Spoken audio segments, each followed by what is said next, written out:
Hi, this is Colette from Go North Yarnworks. Today I'd like to show you how to work a front post single crochet as seen here in my sea stone beanie. This stitch creates an excellent, really beautiful texture and a nice squishy feel to whatever piece you're working. So let's get started.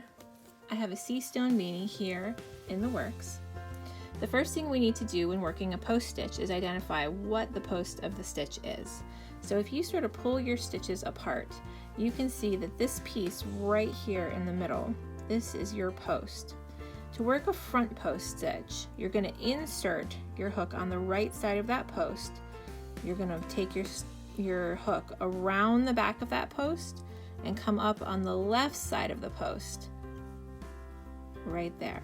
Yarn over, and then you'll pull that yarn through the same path that your hook just traveled around behind the post. Pull it up as high as the loop on your hook, yarn over, and pull through both. And you have your first one done. Next up, our next front post single crochet. We're going to go around this post right here. You're going to insert your yarn on the right side of the post, wrap it around the back of your hook or back of your post, and come up through the left hand side, yarn over,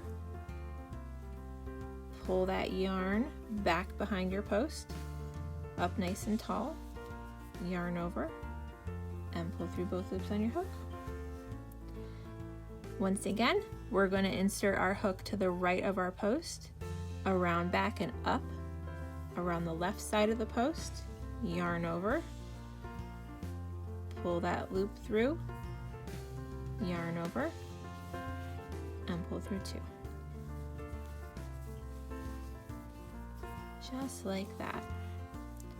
So you can see that this stitch creates great texture. It's also a really thick stitch, so nice and squishy and plush, which is great for winter wear. So thank you for watching. I hope this video helps you work on your post stitches, and happy crocheting!